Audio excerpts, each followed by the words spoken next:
Everybody, welcome back to the Speakeasy. I'm Zach. I'm Jake. We are the Dirt Road Men. Seth's trying to pump us up. But he did it funny, so that just made it awkward and funny at the same time. I didn't know how to react. We're here to review an 8-year-old bourbon I saw on the shelf that I had never seen before, so I got it thinking I'd probably never see it again. Turns out this guy's seen it like a dozen times, so whatever. Every time we go to Mike's. He's got more? Yeah. Oh. Well, I hadn't seen it before Mike got this round of allocations. Gotcha. He gets our local liquor store, like the closest one to the two of us, I think. Although I guess there's one closer to me, but in the same town, whatever. He gets all his allocations at like one point in the year. Has to like spread those out throughout the year, but mostly he just sets a lot of it out until it all sells. Which, hey, fine with me. Now I know when to really be checking there. Mm-hmm. This was 8-year-old bourbon for $30. I mean, that's what Eagle Rare should be, but it's getting harder to find, it seems like, so. Yeah. Which is sad. I saw a place that had it on the shelf the other day for $60. Jesus. I'm like, no. It's good, but I ain't paying that for it. Yeah. As this other stuff goes up, I just find myself drinking more Wild Turkey. One day it'll go down and we'll lose some of the craft ones, but these other ones like Weller will become cheaper again because Weller's gone up too high. Oh, yeah. $13 the first time I bought it. The second time I bought it, it was like $30. Yeah. Yeah, the first bottle we bought because it was so cheap, and we were like, what if this is good? And we didn't like it. And we're stupid. Because we liked it later, and I don't know why. And then 107 is like one of the best bourbons I've ever had. Anyway, $30, 8-year-old bourbon, Kentucky straight bourbon whiskey, 90 proof. Yep. Anything else? It is owned by Frank Lynn. I think this is Frank and his wife Lynn, distillers. And it is actually a source whiskey. This is bottled in California. Really? And they source it from Kentucky, of course, because that's how it's a Kentucky straight. So who distills it, I wonder? Nobody knows. Surely MGP can market some Kentucky straight bourbon, so they must have some aging houses in Kentucky and distilleries there. Yeah. I imagine they would. That would be smart. Because Kentucky sells the most bourbon. I don't know. I'd be interested to chase down where this comes from. If anybody knows more about it and wants to leave something in the comments for us, that'd be sweet. But, Franklin Distillers was founded in 1966 by Frank Maestri. Maestri? It's spelled funny. We're going to say Maestri. Frank Maestri. Alright. So, that it? I don't mean to interrupt you. That's about it. Okay. So, I won't lie. A large portion of the reason I got this was the aesthetic. I kind of liked it. Odd that it's bottled in California, the land of communists. But we're going to say maybe it's NorCal, where they suck less. Ranch Hand certified is always interesting. That's just straight marketing, but fine with me. Yeah, it was marketed towards ranchers and rodeo. Go figure. Here's what I will say. I've had a mixed bag of opinions on this. Today, coming off the heels of not bourbon, this is great. It's coming back into bourbon, and that makes me like it all the more, because I do like bourbon more than... The only thing that really competes with bourbon is like smoky scotch. But I do like them all, so I can objectively review them. What's odd for me is it still has that kind of... that weird young note. Mm-hmm. Or at least that note that we associate with younger bourbons. There on the back end. It really doesn't seem like drinking this, I wouldn't think it was 8-year-old bourbon.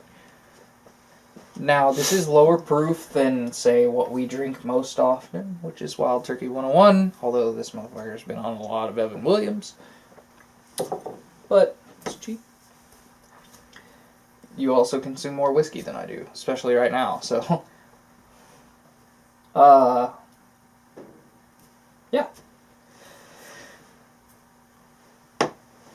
I'm trying to reconcile how it tastes to me now with how it tasted to me the last 2 times I had it.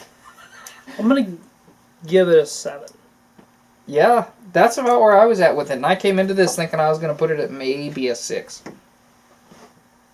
And, like, I was hovering between 5 or 6. Because the last 2 times I had this, I wasn't super impressed with it. But, also, I got this in a period where I was drinking a lot of Stag Junior, George T. Stag. A lot of really just top shelf stuff.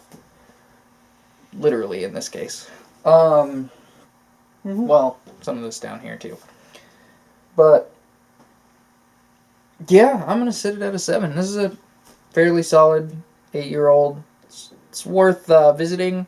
It's not something I keep in my cabinet all the time, but it might be something I'd give to somebody else, especially if they're into this aesthetic. What? I think I know what you don't like about it. It's really rye forward. I like Wild Turkey. That's pretty rye forward. This is more so than... This is closer to, like, the 81 Wild Turkey rye. Yeah. I would agree with that. I guess I haven't said much about the tasting notes on it while we've been going, except that young note.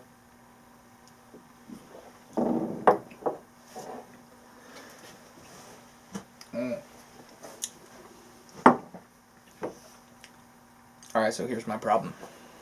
We have eucalyptus and cherry. However, the ryes we reviewed last were really good. Maybe that was my issue with this. However, 90 proof. That's not there's... terrible. I don't mean to say that this has a forward eucalyptus note. It was when he mentioned it, I went looking for it, and I found something like it. It's definitely got kind of a spicy rye forward thing going on that leaves a not quite mint, but that same kind of weird feel in my mouth at the same time that I get a little bit of cherry. So if you're into bourbons that lean more towards cherry than apple, I think this would be good for you. Four Roses people. I actually do like Four Roses, but I know that it has a more central cherry note. It's just good enough that it gets around that for me, but that's why it's not in like my top 10 bourbons, whereas for some other people it definitely is. So, I don't know if it is for you, but it's been a while since you've had it. It has. It has been a long while.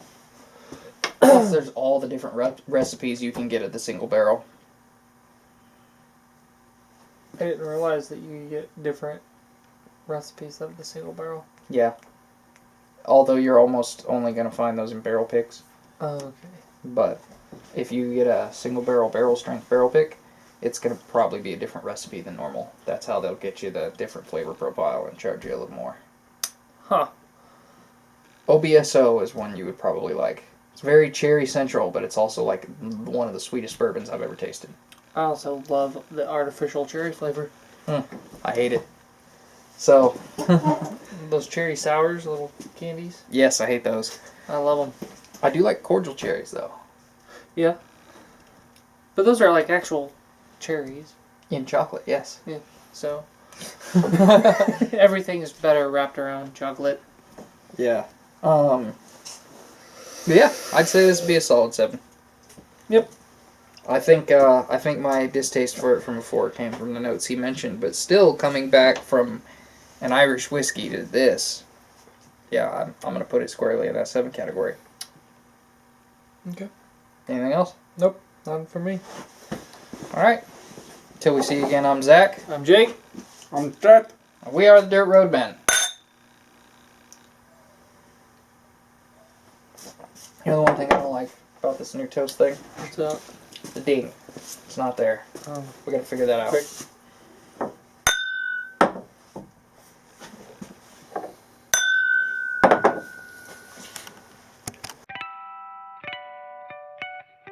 If you like this video, hit the subscribe button, the notification bell, drop us a comment, and check out our Facebook page for daily updates.